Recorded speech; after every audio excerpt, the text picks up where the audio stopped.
Sports Podcast. We dive deep, talking ball games from NFL to the NBA, elite athletes, talking coaches, strategizing. Every episode, we bring you the latest.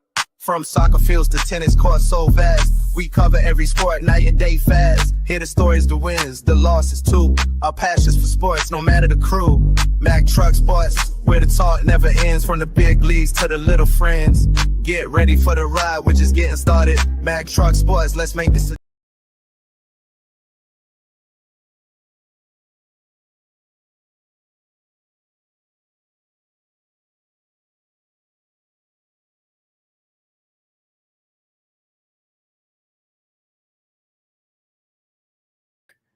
as well as Cumulus Media Des Moines Podcast Network. My name is Mackenzie Brooks, aka The Mack Truck, aka your worst nightmare.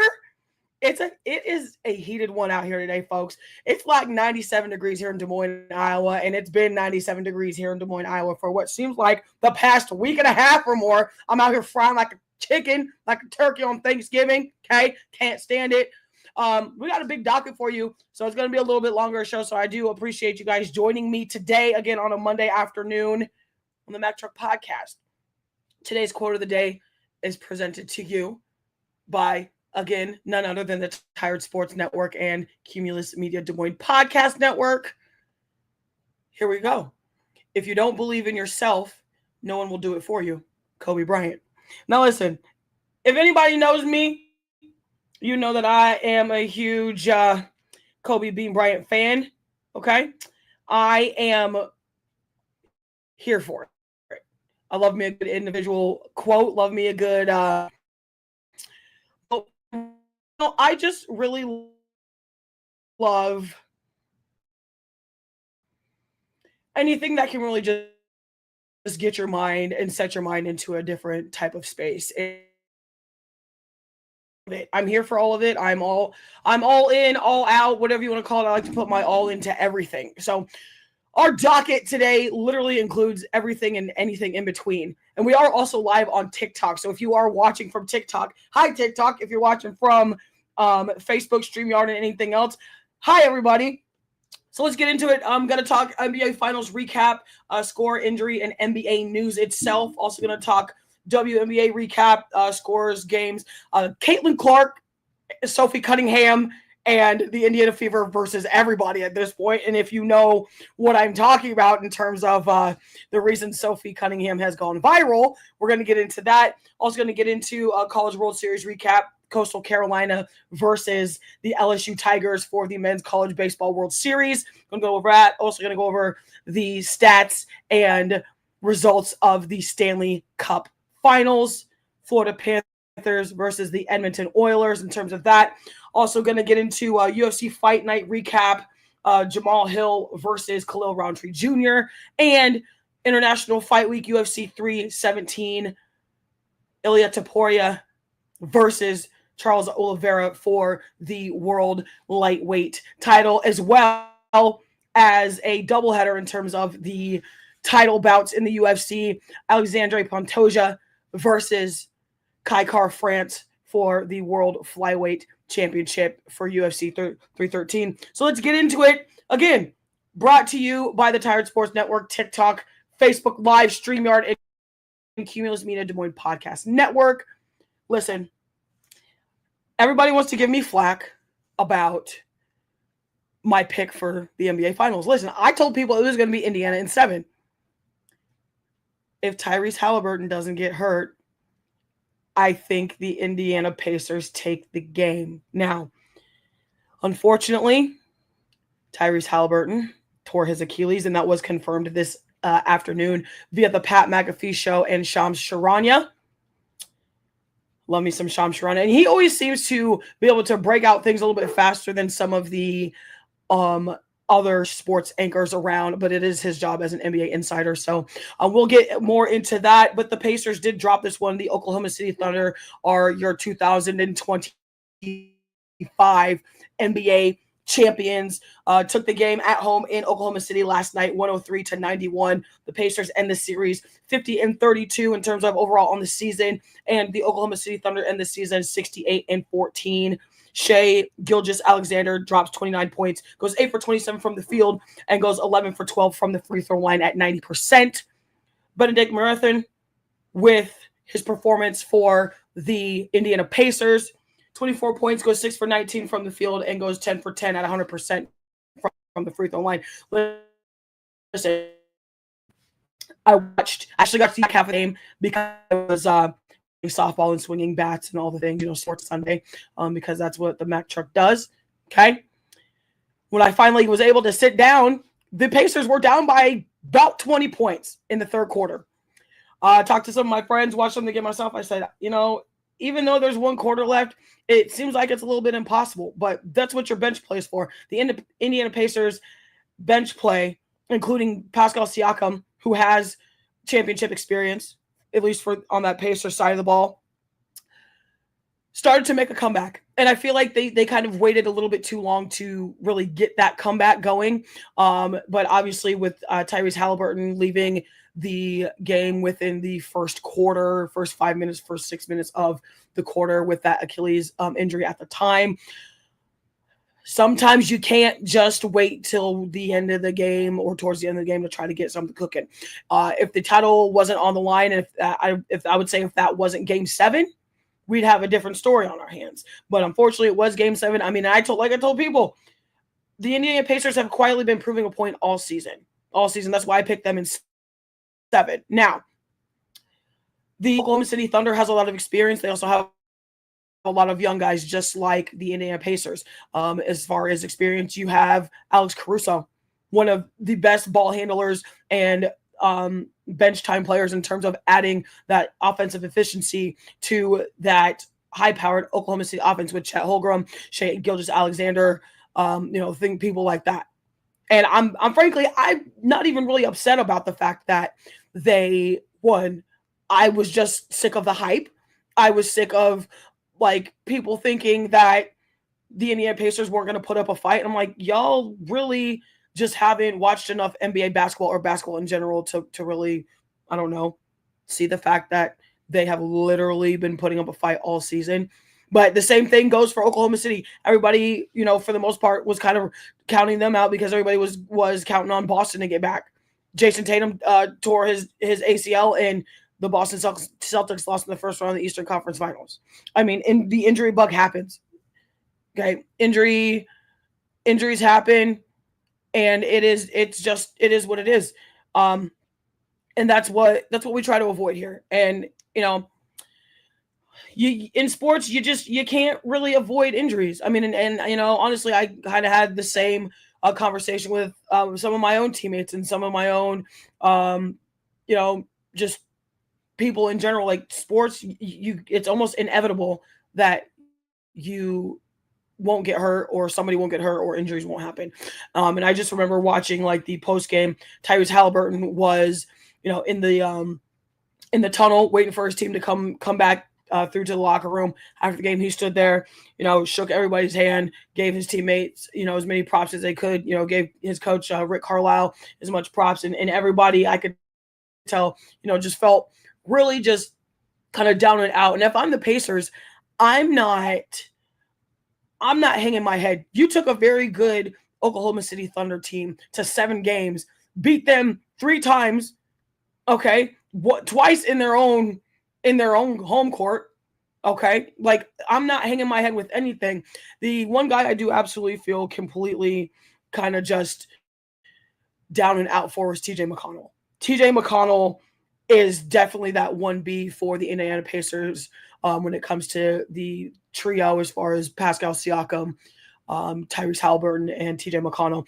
And I was watching some reels a couple days ago. I was watching an interview with now point guard for the LA Sparks, Kelsey Plum. She said she was watching a couple interviews just this time last year, and TJ McConnell made a really good quote. And in a nutshell, he basically said, you can't teach how to play hard. You literally cannot teach how to play hard. And both Kelsey Plum and TJ McConnell, right? You can't teach somebody how to play hard. You either have it innately or you have to learn it on the fly. And that's what TJ McConnell does. He has always, anytime that he's touched the ball on any team, he has always played hard. Same with everybody else on both sides of the ball. And if I'm Rick Carlisle, I'm gearing up for next season. I have to find a point guard now because my point guard is out for the entirety of 2026 in terms of, like I said, getting that Achilles tear at the first 5 minutes of yesterday's championship game. And it's a little bit disheartening, but like I said, you can't avoid injuries. And just going over some more stats here for this NBA Finals recap in terms of the championship game for Game 7 of the NBA Finals. Field goal percentage, the Indiana Pacers shot just under 41.5% at 41.1%. The Oklahoma City Thunder, 40.2%. So a little bit more offensive efficiency percentage-wise coming out of the Indiana Pacers side of the ball. Three-point percentage is as follows for both: 39% for the Pacers, 27.5% for the Oklahoma City Thunder, 23 turnovers for the Pacers, and 8 turnovers for the Oklahoma City Thunder. There's your problem right there. Turnovers will literally make or break a game. You have to take care of the ball, have to make smart passing decisions, have to make good shooting decisions, and by God, you got to get up there and get your rebounds. If your teammates are shooting bricks and y'all are just like hoping and praying to God that it's going to go in, there's where your turnover buckets are going to be. The Oklahoma City Thunder scored at least 25 points off of missed rebounds by the Indiana Pacers and lazy boxing out in defense. It's absolutely ridiculous to me sometimes, especially in a Game 7 of the NBA Finals. And I get, everybody's gassed. Everybody's tired. Everybody's like, we done played, 6 games. We're going into Game 7. We've been doing this for 85 plus games, plus All-Star. Like, trust me. Like I do this completely different level in terms of sports and football. I get it. Like I'm tired. We got a playoff game this coming Saturday, and I'm sitting here like I'm 33 years old. I done played 15 plus years in the women's circuit and 22 years total. So I get it. I'm tired. But fourth quarter, third quarter championship game or an important game, you better find the stamina and the heart and the wherewithal to get yourself through the rest of that game, sis. That's all I got to say. Listen, and furthermore, 45 rebounds for the Indiana Pacers and 40 rebounds for the Thunder. Okay, and I mean the stats right here, and you can find all this information on NBA Associated Press Sports and obviously ESPN. So listen, like the Pacers out rebounded them, but you almost had exactly half of those in turnovers. So something's got to give. Your rebounds either got to be up and your turnovers got to be down. Or one or the other. It can't be a sliding scale, folks. Like literally can't be a sliding scale. And that's what to me is the most important part in terms of these championship fields, these championship games, these playoff games. Like, we're trying to keep our season going. We're not trying to end now. And I think for the Pacers, after seeing Tyrese Halliburton go out in that first quarter, I think is where the the deflation of the team started to happen. And then once Pascal Siakam started dropping dimes, Benedict Mathurin just started dropping dimes. I mean, the entire team, TJ McConnell just out here stealing inbound passes, stealing sideline passes. Just they were starting to work together again like a well-oiled machine. And when you really start to analyze the game, if they would have been able to start that second half the way they tried to end the second half and to try to pull off one of the biggest comebacks in NBA history, I think they would have actually been able to do it. And that's neither here nor there. Like I said, if I'm the Indiana Pacers and the fan base and their admin staff and their entire team, I am not hanging my head. I literally can't. You have literally disproven everybody's opinions, fans, the league, statistics. Like you have literally proven everybody wrong, even up until the triple zeros on the game clock. So I'm rebuilding for next year, and I'm coming back even harder because at this point, y'all are slated number 2 or 3 in the way too early NBA polls. I mean, obviously, and those are already out. And if some of them aren't out, they're going to be out later this week. And it's crazy because like we look at these types of upcoming polls for the next season, like a day or two after, not even a full 24 hours. It's wild to me just to sit there and even think about. And frankly, I mean, I'm here for it and I love it. So we're just gonna sit back and relax and see what they got going on, and we're gonna keep it moving. So we're gonna get into it. WNBA recap. This portion of the show is presented to you by none other than In My Bag Apparel. Apparel and Customs with one half of the coveted show that is the Recognized Game podcast with Evan and Caleb Bradfield. You can find the In My Bag Apparel and Customs line on TikTok Shop, Whatnot app, as well as Facebook, and just by messaging one of us.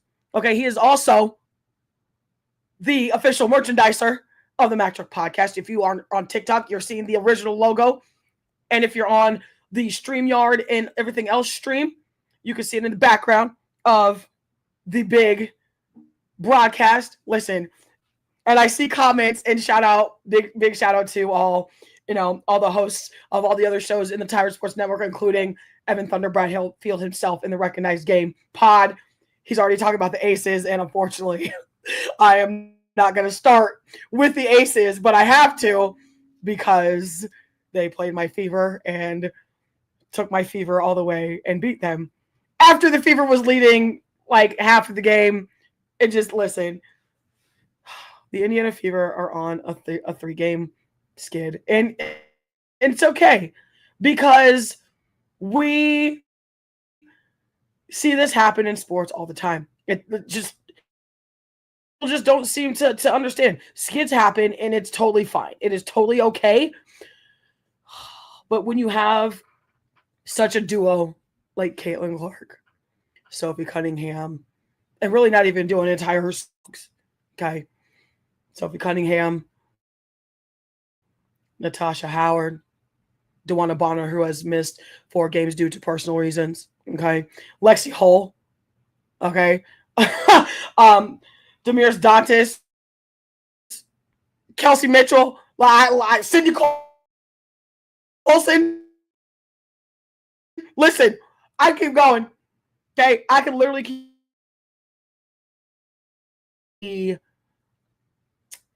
the good mix of veteranship and young experience that they have, and it's easy to see that they're still trying to.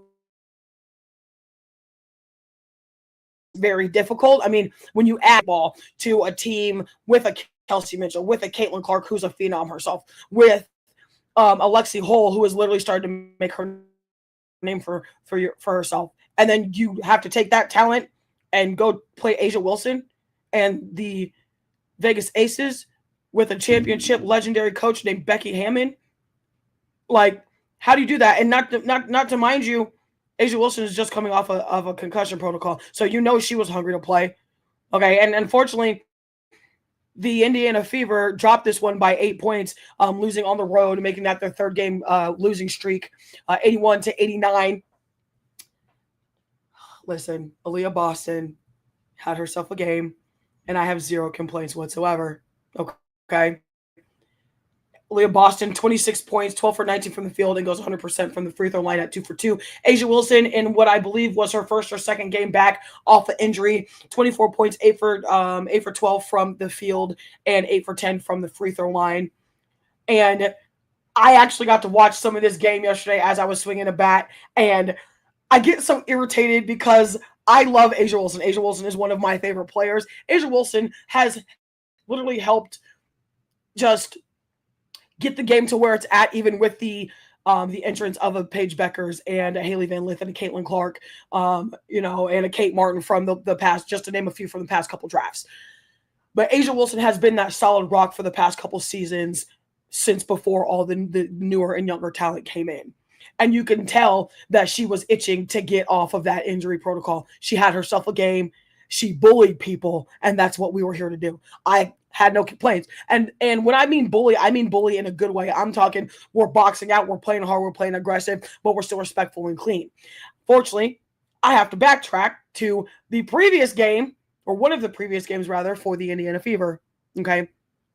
If everybody knows what's been going on, has been paying attention to the WNBA as of recently, there's this very cool individual on the Indiana Fever named Sophie Cunningham. Sophie Cunningham did not come to mess around. Okay? Don't listen. Don't think you're going to bully Sophie Cunningham's teammates and she's like, I have something to say. For those of you who don't know what I'm talking about, in one of their very first road games of the past 3 that the Indiana Fever have had, they took a trip to Connecticut, and the Connecticut Sun and the Indiana Fever got into a scuffle, and not just one, but a couple. Starting out with J.C. Shelton, who has been one of Caitlin Clark's longtime rivals and competitors, and vice versa, as far as Caitlin Clark, J.C. Caitlin Clark obviously went to the University of Iowa. Okay, Big Ten rivals for the past 4 years, if not, then plus some in terms of high school travel ball, things like that. To where we seem to think that women don't need to be aggressive in sports. That's not how we do this here. It's a sport. I'm being competitive. My ultimate goal is to get the win for my team. I'm trying to get a ring. I'm trying to get a trophy, whatever that looks like. I'm playing aggressively to make that happen, just as you are on your own side of the ball. Okay. What we're not here to do, though, is we're not here to poke people in the eye, J.C. Shelton. Okay. What we're not going to sit here and do is just do this chippy back and forth. Come on, Caitlin Clark. Like, ladies, we got to do better. There's a difference between playing aggressively and then acting out. And Marina Mabry, like, girl, listen, I'm here for it, but I don't got the time for that. First of all, that was a terrible attempt to tackle somebody. I'm gonna just tell you that right now. Like, you cute and you good and you aggressive, but if you go and do that, make sure you make it count next time. Okay, like if you go and throw your body into somebody, throw your body into somebody. You not tough like that. Like, you tough like that, but you ain't got the wherewithal to be running into folk like that. Because as you seen, Sophie Cunningham got her get back. Okay, J.C. Shelton, okay, come running down front corridor of their basket. And what happened?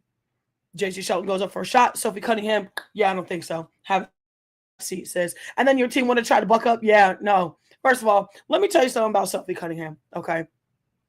Sophie Cunningham is a whole black belt in taekwondo and karate at age 6. Also played tackle football in high school. Bet y'all ain't know that. Sophie Cunningham is a savage. Caitlin Clark, to her own respect, is also a savage.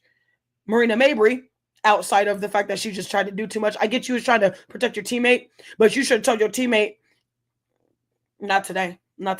Like, but you want to be cute? Cool. I'm just glad that there wasn't any suspensions and there wasn't anything extra. There was no big extravagant flagrants in terms of like ejections, things like that. Sophie Cunningham got fined and J.C. Shelton got fined. Frankly, Marina Mabry should have got fined. And honestly, I think Caitlin Clark should have got fined because, like, baby, you was chirping me. Marina Mabry, you was just bouncing and bumping and doing too much. Like, it is what it is. But like, if we're going to call a spade, if we're going to keep it fair, let's make sure we're doing that across the board. But sports are sports. It is what it is. We're not going to complain. I'm just glad to see that people are finally starting to understand that basketball is basketball. Sports are sports. Football is football. Baseball is whatever that is. There's no gender. Okay. I'm playing aggressively. So if I want the ball and you're in my way, I'm getting it. If you run into my teammate or you do some extra stuff, I'm going to find my get back, but I'm going to do it within the game of play. I'm not going to just do it, especially when the whistle's done and Marina Mabry just going to try to set a screen or whatever. Girl, that was terrible. Like, if you're going to run into somebody, do it right, please. Anyway, back to the basketball stats itself. Caitlin Clark goes 1 for 17 in the last 3 games from three-point land. Their next game is against the Seattle Storm tomorrow at 9 o'clock on NBA TV. And frankly, I can't wait. I can't wait to see if we start to see Caitlin Clark come out of her cold spell. And everybody's like making a big deal that, like, Paige Beckers is having a little bit of a cold spell. Arika Gumawale, some of the stars and well-known players in the team. It's the middle of, still the first quarter of the season in terms of the WNBA season. Okay. There's going to be times where people get cold. There's going to be times where people's shots aren't falling. There's going to be times when things aren't thinging, when sports aren't sporting, shots aren't shotting. Okay. It's a thing. This is what happens when things and sports and athletes get a little tired. But if you watch sports and you understand sports, you understand the wherewithal and just the fatigue that the game can have on you. You also remember Caitlin Clark has been out for 2.5 weeks with a quad injury. So I'm pretty sure her normal flow of shot may not be there. Like, it just, like, let's bring the hype a little bit down. Like, yes, she's a phenom player. Yes, Paige is a phenom player. Asia's a phenom player, but let's not put all of our cookies in one basket, y'all. There's enough of a team to go around to be able to carry you to a victory. It ain't just those stars. Like, come on. Come on. Anyway, we're going to move into the next game here on the Mack Truck Podcast, presented to you again by the Tired Sports Network, TikTok Live, Facebook Live, StreamYard, Twitch, and the Cumulus Media Des Moines Podcast Network. Thank you for joining me. My name is Mackenzie Brooks, a.k.a. The Mack Truck, a.k.a. your worst nightmare, the Princess of Pain, whatever it is. That's what I am. We're talking sports. We're in the WNBA NBA recap right now. And if you missed the first part of the show, you're going to have to listen to it or watch back. We talked about the NBA Finals and all the things. So let's get into it. Connecticut Sun lose one on the road to the Golden State Valkyries in Chase Arena, Chase Center, 63-87. Anissa Morrow, 14 points, 4 for 9 from the field and goes 5 for 7 from the free throw line. 21 points, 6 for 14 from the field and goes 100% at 7 for 7 from the free throw line. Listen, the Golden State Valkyries in their inaugural season have been, for all intents and purposes, scorching folk. Again, a brand new team, a brand new installment of a WNBA team to a league that's trying to rebuild strongly and start to add more teams to its onslaught of entertainment and sport. You have Kate Martin, you have Caitlin Chen, you have Mo Billings, you have Kayla Thornton. Those four alone have averaged collectively about 3/4 of their points in each game that they've won. And not to mention, you get a Temi Fagbenle, who was one of the premier players for the Indiana Fever for the past couple seasons. She is not on team or right now because she's playing overseas in the Euro League for their championship cup. Mind you, when she comes back, it's still about to be over with. Like, that's the nutsy part about this whole thing. Listen, the Sun are now on a six straight game losing streak. 6 straight games, 3 away and 3 home. That's crazy. But again, that's what happens with fatigue in basketball and sports. It's gonna happen. It's very, very hard to go undefeated in sports. And it don't matter what league, it don't matter what, it's hard to be top team with 0 loss. Understand that? The people are going to really start to be like, oh, I can actually watch sport for the sport, or I can see the foundation for the foundation, rather than just, oh, this team's undefeated, so I'm gonna watch them. Like, no, like let's remember, like, not everybody's perfect, and sometimes perfect records end up in 6 game skids. Listen, again, like I said, the Golden State Valkyries are looking good in their inaugural season, and I can't wait to see what they do in next year, in as far as 2026, after having an entire season on their belt and then actually going through the draft system. Listen, it's going to be crazy. I'm excited. Valkyries also play the New York Liberty Wednesday at home, also on NBA TV. And I do believe that game is at 9 o'clock Central Standard Time. I could be wrong. Sometimes I am. But they do play on Wednesday evening. Moving on into the final game recap here in terms of the WNBA recap on the Mack Truck Podcast, the Mack Truck Show. We here. Listen, the New York Liberty have lost 3 in a row, starting with the loss to the Indiana Fever. Caitlin Clark's first game back. Caitlin Clark drains a 3 over Brianna Stewart, who's 6'6" and very tall and very aggressive in her own right. Drains 3 or 4 threes back to back in a matter of a minute and 10 seconds. But this game, Dominique Malonga, Nneka Ogwumike, Skylar Diggins handle this one at home and beat the Liberty by 10. The Liberty, mind you guys, are the current reigning WNBA champions on a 3-game losing streak. 79-89 in favor of the Seattle Storm. New York Liberty are now 10-3. The Seattle Storm is 9-5. Brianna Stewart, 17.6 for 14 from the field and goes 6 for 7 at 90% from the free throw line. Okay. Nneka Ogwumike, 26 points, 12 for 17 from the field and goes 100% at 0 for 0 from the foul shot line because she didn't shoot any foul shots, guys. Didn't shoot any foul shots. Okay. Skylar Diggins adds 20 points to the Storm's victory. Again, you can find all this information on ESPN.com, AssociatedPress.com, really anywhere you get your sports information. Pleasure. Okay. Nneka Ogwumike also passes Tina Thompson for 9th overall on the rebound list. Tina Thompson was at number 9 with 3,070 rebounds. Nneka Ogwumike passes that in this past game yesterday with now 3,077 rebounds, which again puts her at that 9th overall spot in WNBA history for boards. Big shout out to Nneka. Big shout out. Listen, Nneka's a savage.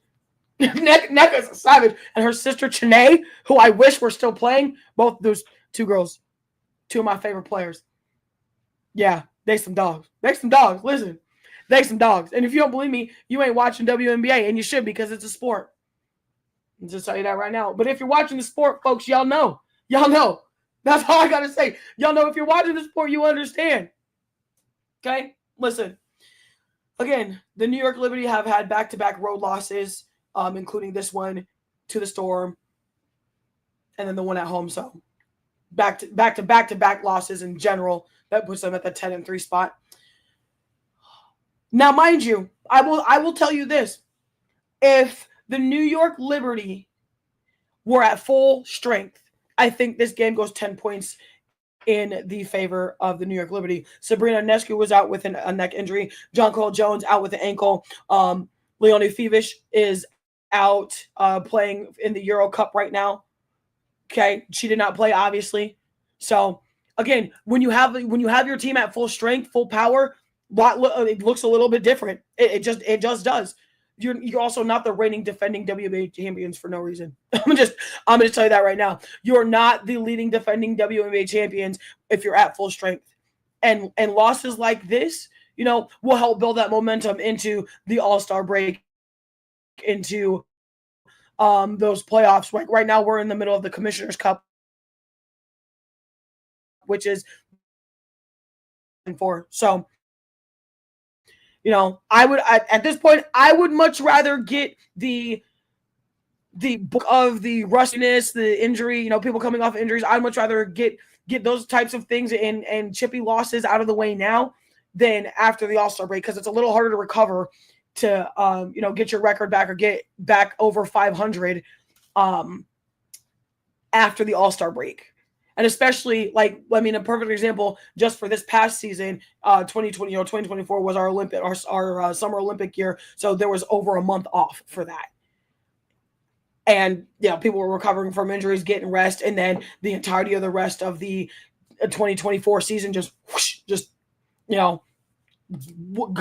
went. So, like I said, it's a little bit harder to kind of recover after that All-Star break. So I would much rather get some of these random losses out of the way, losing to teams that we shouldn't lose to, winning to teams that we shouldn't be winning to, that types of thing.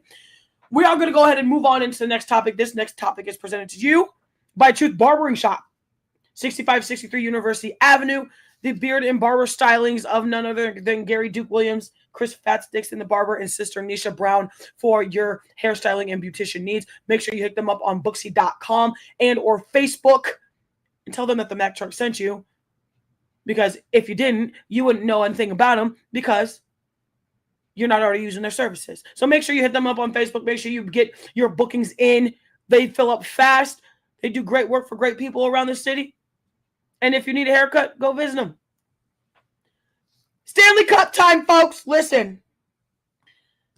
Now, it's taken me a little bit to get back into hockey. I'm not even going to lie. But the past couple seasons, the NHL has literally been very prominent in terms of the sports that I talk about, the sports I enjoy. I played hockey for a very short amount of time. It just wasn't something that stuck with me. The past couple seasons, though, completely 180 change. I still, again, love hockey, and I love the fact that we now have a back-to-back Stanley Cup champion in the Florida Panthers. The Florida Panthers take the Stanley Cup Series for literally right underneath the Edmonton Oilers' hands. Okay, win the series 4-2. Won the last game, championship game, 5-1 in Florida. Edmonton Oilers, in terms of our stats here, folks, shots on goal 29 for the Oilers, hits 29, and 12 penalty minutes for the Edmonton Oilers. Panthers stats are as follows: 25 shots, 28 hits, and 2 penalty minutes total for the entire game. That is very hard to do, to have only 2 penalty minutes out of an entire 4-period game. And not to mention a shootout if you need one. It's crazy out here. But hockey's such a great sport. Like, hockey ranks right up there with football. It's got the wherewithal of the sport, the thrill, the drive, the violence. Listen, crazy. The wild fandom. And sometimes I think hockey fans are crazier than football fans. And we all know, if you watch football of any kind, college, NFL, CFL, XFL, UFL, WFA, WNFC, flag, okay, 2K, football fans are nuts. Okay, football fans are loony. Hockey fans are just as loony. You love to see it. You literally love to see it. And again, I thank you guys for joining me, whether you're on the TikTok feed. I see y'all on the TikTok feed. How you doing? Welcome in. I see y'all on YouTube and the Twitch and all the pages. Hi, how you doing? Again, we're here with the MacTruck Podcast, again, presented to you by the Tired Sports Network, Cumulus Media, Des Moines Podcast Network, and you, the fans, the listeners, the supporters. I thank you all for joining me today on a hot Monday afternoon here in Des Moines, Iowa. Still roasted like a turkey. We're just talking about the Stanley Cup. Panthers, 4 unassisted goals to help the Florida Panthers get this back-to-back Stanley Cup win. Sergei Bobrovich, okay, listen, that man is a goalie. Mr. Bobrovsky, rather. Sometimes my handwriting's bad, but it's okay. Goalkeeper extraordinaire, 28 saves. 28 saves in the championship game for Mr. Bobrovsky, which puts him at just about 9.86 over the season, which is crazy. I love it. I love it. I love it. I love a good goalkeeper. Love a good goalkeeper. Love it. Matthew Tkachuk, left wing, has that final 1 unassisted goal to propel the Florida Panthers into that 5th goal to bring home that back-to-back Stanley Cup. And if you want me to be honest, I think the Florida Panthers are going to have this Stanley Cup title for a little while. I just, for whatever reason, and it seems to be when it gets into postseason for the NHL itself, the Florida Panthers just quietly do what they do and hit the gas right when they need to, and they don't let off until they get the Stanley Cup. That's exactly the formula they had in 2024, the exact same formula they had in 25, and frankly, I'm going to take them for 26 and 27. And you also never know who they're going to add and who they're going to take away between the time that the NHL draft comes and the start of preseason hockey towards the end of the summer into the fall of this year. It's going to be nuts, folks, but we're moving on into the next topic. Okay, listen. This next topic is brought to you by the MacTruck Podcast, because that's what you're watching. Like I said, again, here on TikTok Live, Tired Sports Network, and Cumulus Media Podcast Network. College Baseball World Series. Now, if you joined us last show, we went over the Women's College World Series. University of Texas Longhorns ladies softball team got their first softball D1 title in history after not having my Oklahoma Sooners and the dynastic run by Patty Gasso in the Women's College World Series. This was the first season for a very long time that the Oklahoma Sooners have not been in a Women's College World Series final bout. And that's okay. You know, that's what the thrill of sports is for. I keep trying to tell people, and they're just like, oh, Oklahoma this. Yeah, Oklahoma has been dynastic and will continue to be dynastic, but sometimes the dynasty has to have a halt, and the Texas Longhorns did that. In fact, the Texas Tech Lady Red Raiders did the exact same thing to propel themselves. Now we're flipping it to baseball. Coastal Carolina, who has had, seemingly enough, a 26-game streak in terms of making it to the College World Series, winning a bunch of titles and being one of the most dominant programs in college baseball. Okay. The LSU Tigers, on the other hand, also have that same exact pedigree. The LSU Tigers are your 2025 College Baseball World Series. Won the series 2-0, 5 hits, home runs to 3. In a very crucial game, mind you. Coastal Carolina had a couple questionable calls at the plate and with some questionable strike calls during some of their at-bats. And some of their players did come out and say, some of those things were very, very detrimental in terms of just the way the trajectory went. But that's why they always say, never leave it to the refs, never leave it to the umpires, and never leave it to the judges. If you're going to win, make sure you win handily and make sure people see it. That's what LSU did. Going into some batting stats here for the College World Series goes as follows. Okay? I mean, and this formula, guys, is literally the making of a tight game, of a championship game. 8 hits for the Coastal Carolina team, 10 hits for the LSU Tigers, 2 home runs for Coastal Carolina, 0 home runs for LSU. Mind you, LSU won this game on nothing but RBIs and errors. And there wasn't that many errors, mind you, but they did score on a couple errors, which were very controversial from the umping side of this game in terms of the championships. Total bases 14 for Coastal Carolina, 11 for LSU, 6 runners left on base for Coastal Carolina, 9 runners left on base for the LSU Tigers. Pitching stats are as follows. 9 strikeouts for Coastal Carolina, 13 strikeouts for LSU, 100 strikes total for Coastal Carolina, 90 strikes total for LSU, 10 hits allowed for Coastal Carolina to 8 hits allowed, 3 walks for Coastal Carolina and 1 walk for LSU. The 3 walks is very similar to rebounds and turnovers in basketball for those of you who are trying to associate it with a different sport. If you're not a baseball fan or not an avid baseball athlete, things like that, that is your essential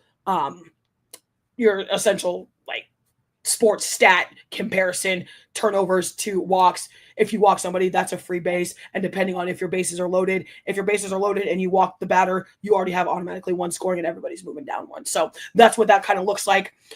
And I'll tell you this.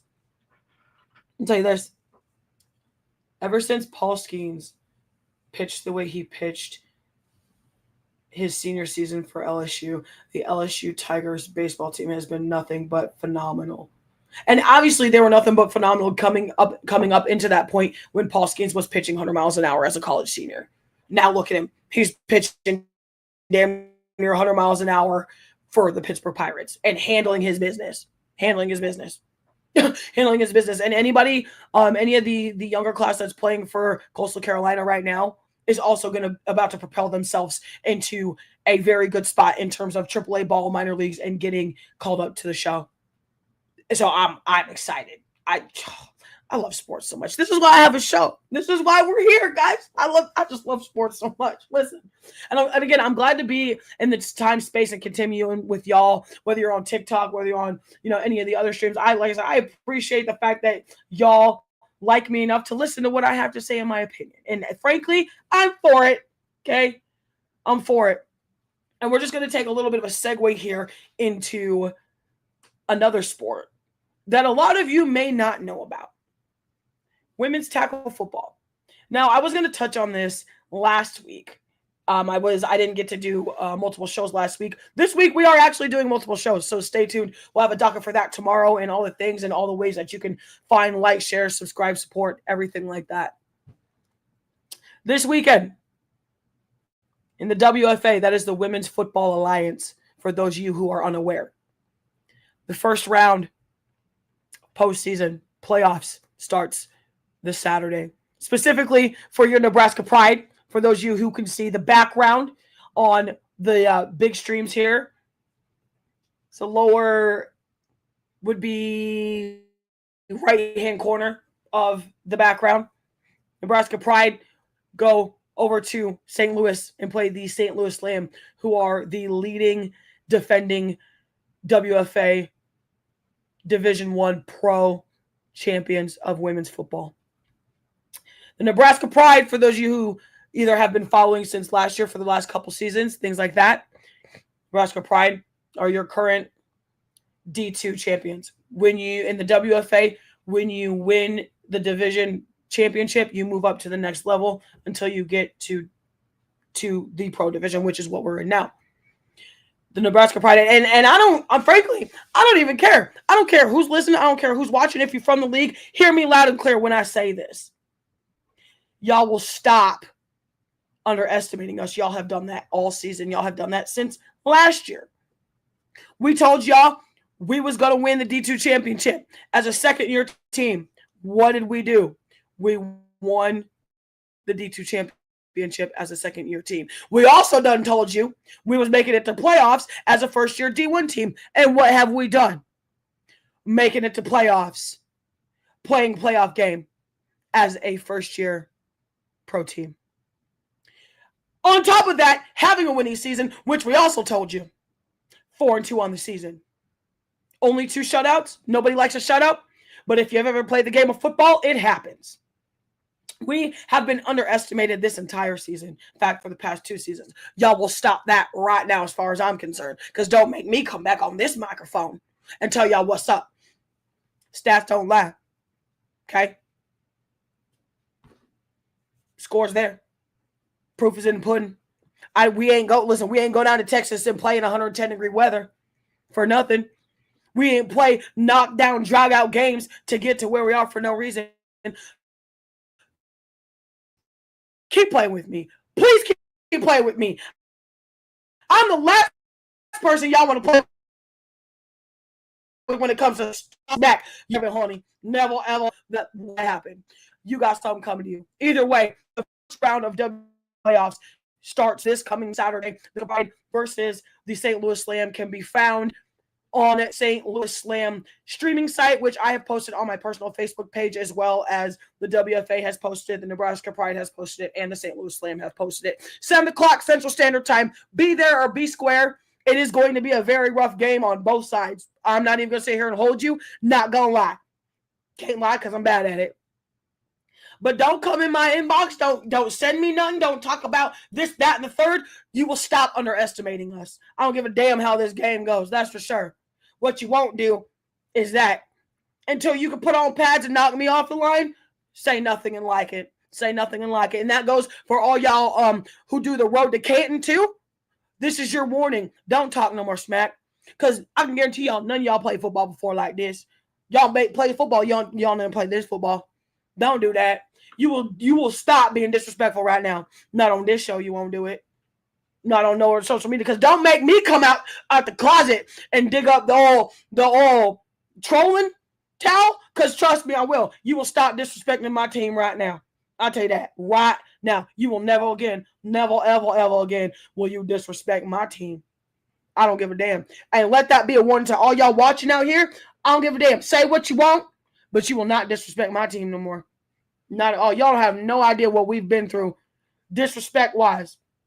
We've had to dig deep for some of that, just like any other hard-working team in sports. Yeah, you will never, never, ever. Moving on into the next and final topics here on the Mack Truck Podcast. We're again presented to you by the Tired Sports Network, Cumulus Des Moines Podcast Network, TikTok Live, StreamYard, Facebook, YouTube, Twitch, and wherever else you get your audio and TV viewing pleasure. My name is Mack Truck. Welcome in.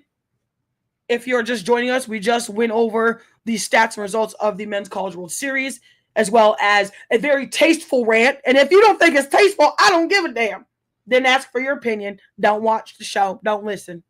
Either way, we're moving on to the final topic here. That is UFC Fight Night recap and International Fight Week UFC 317 preview. Pantoja versus Kai Kara-France.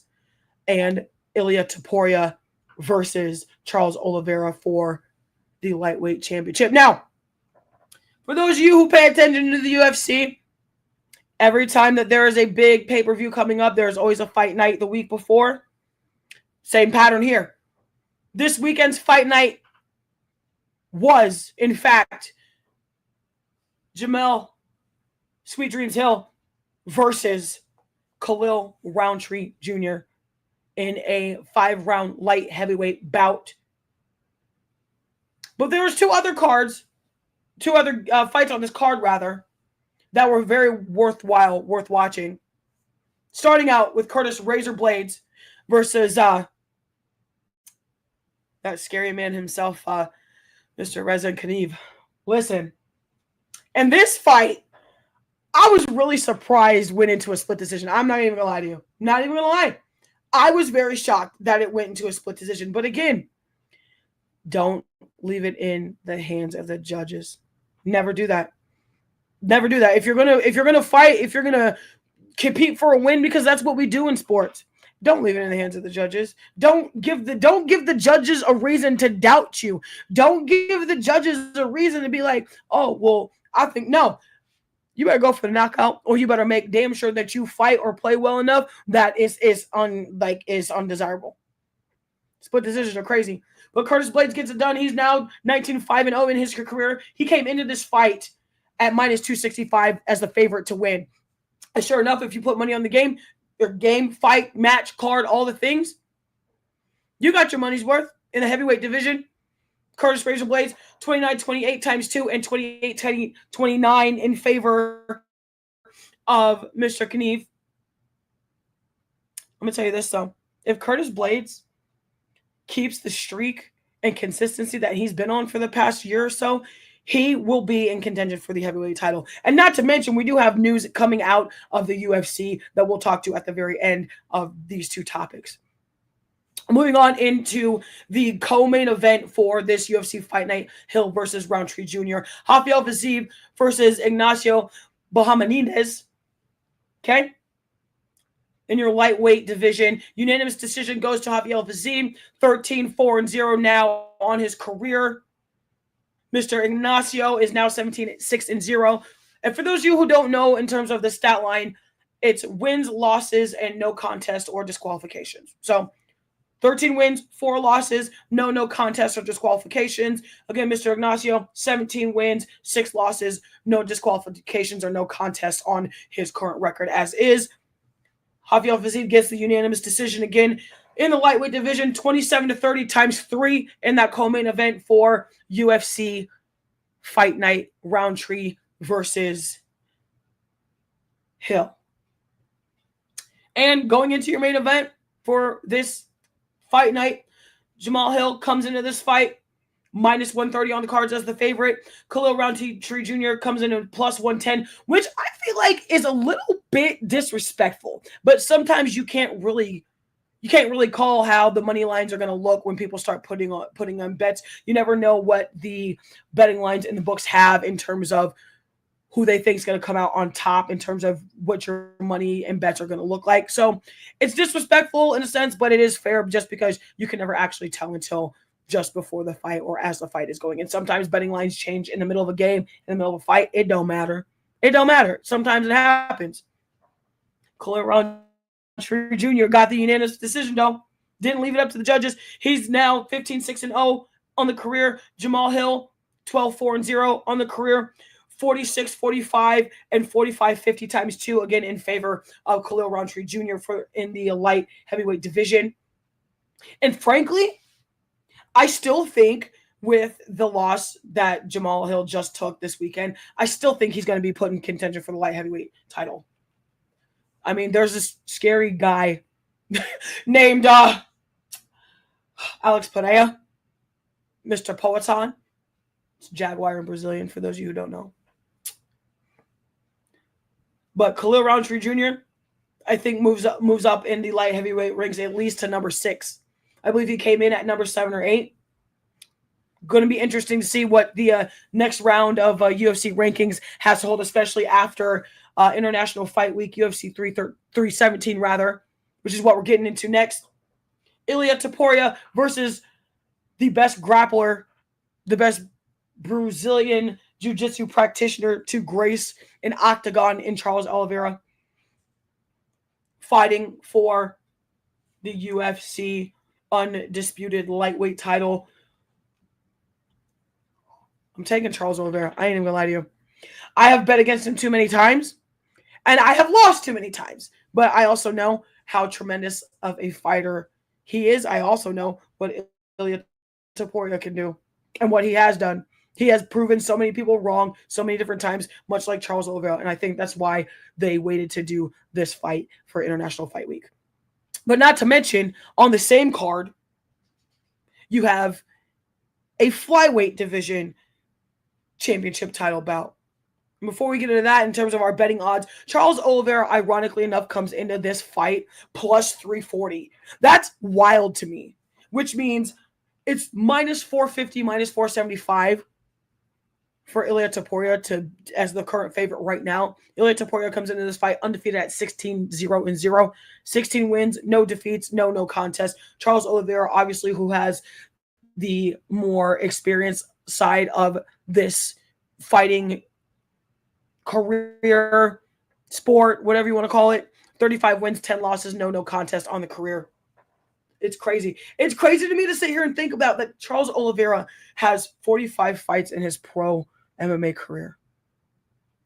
But when you've been doing something for this long and you've been dominating for that long, you're going to have that many fights. Look at GSP. Look at Ronda Rousey. Look at Amanda Nunes. Okay? Kenny, Couture. Okay? The Iceman. BJ Penn. Robbie Lawler. Holly Holm. Holly Holm's record is ridiculous, especially when she came from boxing to MMA. Ridiculous. Charles Oliveira has some of that same makeup, folks. Moving in to the really final part of this show in terms of our docket. Alexander Pantoja versus Kai Kara-France for the undisputed world flyweight title. Alexander Pantoja, who is the current champion. 29 wins, 5 losses on the career, no contest. Kai Kara-France, who seemingly enough has just been tearing through the division and twice over got injured and then just win after win after win. Gets a knockout, drag-out decision in his last couple fights. And gets put in the title contention. 25 wins, 11 losses, no contest. Kai Kara-France comes into this as the betting underdog at plus 225. Which puts Alexander Pantoja at minus 250, 270 as the favorite. And as a champion, I feel like you automatically get that respect, or should get that respect, frankly. This card is going to be nuts. 2 title fights, 1 huge UFC card, so much press, so much just content. It's going to be ridiculous. I can't wait. And I literally can't wait to come back from softball tonight to just start soaking it all in. Love it here. And I'm going to take the underdog for this co-main. I'm going to take Kai Kara-France. I'm probably going to be wrong, but I'm going to take Kai Kara-France. I personally have been very high on Kai Kara-France. His fighting style, his tenacity, and he goes out there and puts it on the line every time. But that is also why Alexander Pantoja is the champion, because he has the exact same makeup. It's nuts to me. But it's really not even that nuts. It's just how you get 2 guys that have some of the same pedigree and you finally get to match them up in a title fight. It's wild to me. I'm here for it. You're here for it. Either way, final thing coming out of the UFC front. And, how many times have we heard this? How many times have we seen this? If you're an avid UFC or combat sports fan, if you're a combat sports athlete like myself, how many times have we seen the breaking news of Jon Jones retiring? But it has happened again, folks. Earlier this morning, I believe, and or late last night, ESPN and UFC and Dana White have announced that Jon Jones is officially retiring from the UFC. I honestly didn't really give it a look into details, but what else is there for him to do? The only thing that he hadn't done was unify the heavyweight title again. Because as it stands, Tommy Aspinall is the current interim heavyweight champion. Jon Jones also was the current interim heavyweight champion. You have to fight to make them unify. That hasn't happened. People think, Jon Jones has been ducking Tommy Aspinall. Frankly, I think he was a little bit, but I also think because he's been dominating for so long, folks,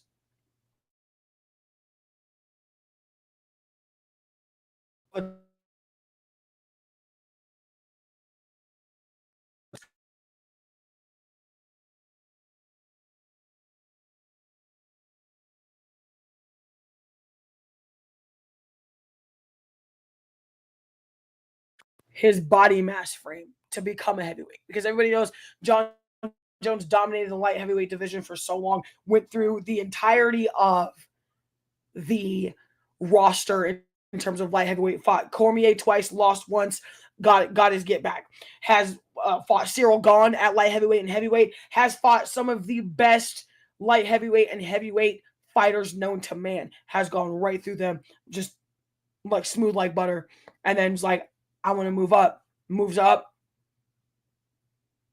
gets a heavyweight title, gets hurt. Tommy Aspinall blows through the entire division as well, gets the interim. Now they're both interims. We haven't been able to unify. And then we get the announcement that John Jones retires. So does that mean Tommy Aspinall automatically becomes the heavyweight champion? Do they just give him that slot, or do they who do they match him up with to unify that belt is my question. And why has he had to wait so long to unify? Because Tommy Aspinall for the past year or so has had this title, has defended it, gotten it, all the things, worked hard to get it, worked hard to get his name and his career and his fighting style out there in the realm of the UFC heavyweight division. How much longer does this man have to wait to get the unified heavyweight belt? Someone tell me.